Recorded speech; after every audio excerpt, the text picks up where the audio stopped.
Medida, desmedida e depressão. Vamos aqui neste vídeo conversar sobre isso. Me diga aí, você tem uma vida medida, comedida, ou você em geral é desmedido?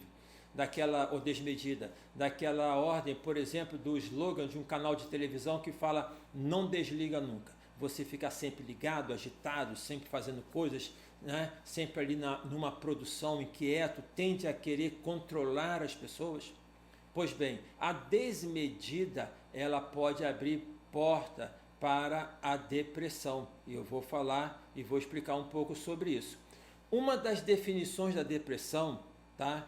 Dentro de um conceito mais físico, depressão tem a ver com desnivelamento, tem a ver com rebaixamento. Então imagine uma estrada onde circulam muitos caminhões pesados, um tráfego intenso, ônibus. É natural que nesta estrada aconteça desnivelamentos e rebaixamentos, ou seja, depressão. Dizem que a vida é uma caminhada, mas tem gente que está caminhando com um fardo pesado demais, ok? Com peso demais. E se caminha com peso demais, tem desnivelamento, tem rebaixamento, tem depressão. Pensa aí comigo o seguinte: se você pegasse um eletrodoméstico na sua casa e deixasse ligado ali 8, 10 horas, 12, 16, 18 horas, sem parar, um liquidificador, por exemplo, o que você acha que aconteceria? É fato que ele pifaria, porque não tem como poder trabalhar aquele tempo todo, ficar ligado o tempo todo. É isso que acontece com pessoas que querem ficar ligadas o tempo todo, né, conectadas o tempo todo, pessoas que não param. Elas não percebem, porque na verdade não é uma ação que seja uma ação consciente. Tem um pano de fundo sobre isso. Eu quero falar um pouco mais adiante sobre esse pano de fundo. Mas esta questão da medida e desmedida nos remete à filosofia grega, à mitologia grega, em duas palavras.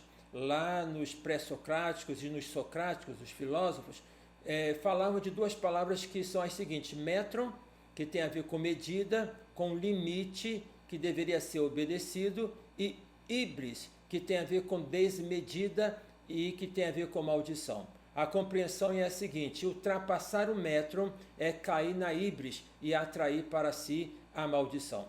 A compreensão era de que o herói, ao poder ultrapassar a linha tênue que o separava dos deuses, ou seja, quando o herói ele almejava ser como um deus, ele caía na híbris, ele atraía para si a maldição. Por que o herói, o que movia o herói a poder ultrapassar o metro?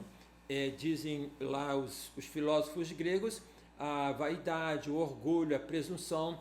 Não são esses os sentimentos que permeiam ainda hoje a nossa vida e que nos levam por vezes a irmos além do que nós podemos fazer para poder ser admirados, para poder ser reconhecidos, para poder ter elogios, enfim, para poder viver sob a custódia do outro e viver numa vida que seja de perfeição para ter o retorno de ser admirado, enaltecido e adorado. Todos nós temos, de certa maneira, uma vocação para Deus. A Bíblia, mesmo na história lá do pecado original, ela vai relatar de que quando o diabo está no jardim do Éden e seduz o primeiro casal a comer do fruto proibido, o que ele coloca é o seguinte: se vocês comerem do fruto proibido, vocês serão iguais a Deus. Eles cederam, atraíram para si, caíram na híbris e atraíram para si o que? A maldição. Então, todas as vezes que alguém deixa de reconhecer a sua humanidade para poder ser como Deus, atrai para si a maldição. Se de um lado poder ser como Deus, acima do bem e do mal, ter controle de tudo, dominar tudo, pode parecer o máximo da vida, o maior do bem-estar e da satisfação, na verdade é a maldição. É preciso reconhecer o metron, o limite que nos constitui. Reconhecer o metro, reconhecer os limites da vida tem a ver com o conhecimento de si. Então, quando os gregos falavam sobre o metron, eles assim o falavam ligado a uma outra palavra que é logos. Então, metro está ligado a logos. Logos é a verdade. Para reconhecer o limite é preciso buscar a verdade. A verdade de quem? A verdade de si. Você se conhece? Você se reconhece? A expressão máxima da filosofia grega que é conheça-te a ti mesmo. Agora, esta expressão na filosofia está atrelada a uma outra expressão que é o cuidado de si. Então não tem como poder ter o conhecimento de si fora do cuidado de si. É preciso que estas duas palavras, essas duas expressões estejam conjugadas. Você se conhece? Se você se conhece, você se cuida. Você tem se cuidado, tem cuidado da sua vida emocional, tem cuidado da sua saúde mental, tem cuidado do seu mundo interior. Para os gregos, o metron, portanto, é um convite a poder se conhecer e se cuidar. Portanto, viver uma vida que é uma vida medida não é viver trancado, trancafiado, não é viver isolado, mas é um exercício de poder se conhecer e se cuidar. O conhecimento de si, ele não é um autoconhecimento, ele tem a ver com o outro. E aí eu quero ressaltar que para que nós possamos conhecer e reconhecer algumas ações que por vezes ficam presentes na nossa vida, como uma agitação, uma ansiedade grande, uma angústia grande, essas situações se faz necessário que haja um outro, o cuidado de si, ou seja, que busque um tratamento, que busque uma terapia, que busque um analista, para que ali, então, através da fala, você possa desligar esse disjuntor que está promovendo todo este movimento que leva para a híbris, que leva para ultrapassar o limite, que leva para a maldição. Uma outra coisa que nos remete à questão do metron, e de uma forma muito prática, é o cuidado com a agenda. Ter uma agenda onde nós possamos colocar não somente aquilo, tudo que nós queremos fazer, mas aquilo que é possível ser feito. Daí esse conhecimento de si, ele vai nos colocar nesta perspectiva do meu limite. Se o outro ele tem esta capacidade de poder fazer mais ou de fazer menos, é porque cada um é diferente. Ou seja, eu não tenho que ter a mesma agenda do outro. Mais uma vez, a questão de não ficar atrelado o que é do outro, muito embora haja esta imposição, até por conta do mercado. Se o outro faz, por que você não faz?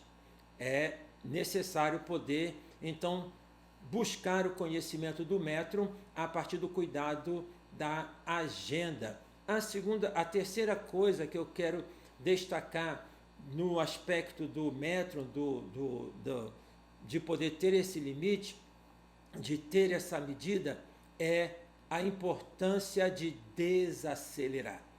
Quando nós entramos num ritmo muito acelerado, o corpo, ele já na produção de adrenalina, ele já vai exigindo a manutenção deste movimento e até mesmo um aceleramento desta manutenção.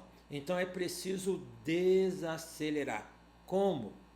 Faça pequenas pausas no dia, momentos em que você possa ali dar uma pausa, onde você possa fazer um exercício respiratório, como forma de relaxamento, levantar da cadeira, e, enfim, pausas que você possa estabelecer e que dê uma certa descontinuidade, como que ao fazer esta pausa, você começará emocionalmente e até mesmo fisicamente já com um tanque um pouco mais abastecido, ok? Você deu uma pausa para poder abastecer. Uma outra coisa dentro deste movimento de desacelerar, faça aquilo que te dá prazer. Você tem um hobby? O hobby é aquilo que nos dá prazer. Às vezes, movidos pela híbris, pela desmedida, nós deixamos de fazer aquilo que nos dá prazer. Interessante, deixamos de fazer aquilo que nos dá prazer para nos tornarmos, por vezes, escravos daquilo que dá prazer para o outro, de viver para o outro, de ter, então, do outro aquela resposta que é de reconhecimento. Nós precisamos do outro, mas nós não podemos ser escravos do outro, seja este outro quem quer que seja, ok? Então não se trata de viver isolado numa ilha, precisamos do outro, mas não podemos ser escravos do outro. Para não ser escravo do outro, você tem que ter um conhecimento de si e tem que cuidar de você. Porque se você não se cuida, se você não se reconhece, então você está entregando as fichas, está entregando para o outro a autonomia que deve ser a autonomia da sua vida. Mas enfim, pratique um hobby, busque um hobby. O que você gosta de fazer? De ler, andar de bicicleta, de poder, sei lá, o que é um hobby na sua vida, tá? Terceira coisa importante para ter esse movimento de poder desacelerar. Você precisa ter um movimento em que você possa ir se desconectando. O mundo está muito conectado. Todos nós estamos muito conectados. E existem então os reforços que são dados para que nos tornemos cada vez mais conectados. Tem um filme que eu indico que aborda isso, que é o Dilema das Redes. Então, esses estímulos, as curtidas, tá? Essas coisas todas, para que fiquemos cada vez mais conectados. É preciso desconectar, em especial quando se aproxima a hora de poder descansar, o sono. É ter aquela higiene do sono. Então, o momento em que você já vai deixar de ficar com o celular nas mãos, de poder ficar nas mídias sociais, que vai desligar o computador, é aquele momento em que você não vai ficar exposto a filmes, em especial filmes que são filmes de violência, filmes que vão agitar esses megapixels dos celulares, dos computadores, da televisão, eles vão trazendo estímulos para o nosso corpo que impedem de podermos ter esse processo de poder se desconectar, relaxar, descansar e dormir. É isso aí. Espero então ter dado aqui uma contribuição na prevenção da depressão, e se você está no quadro depressivo, caiu na híbris, caiu na desmedida, busque ajuda, porque tem como retornar para o metro. É isso aí. Se você gostou, dá uma curtida, dá um gostei, tá? Compartilha aí nos seus contatos. A ideia é sempre poder dar uma contribuição, um esclarecimento, poder te ajudar. Um abraço, até o próximo vídeo.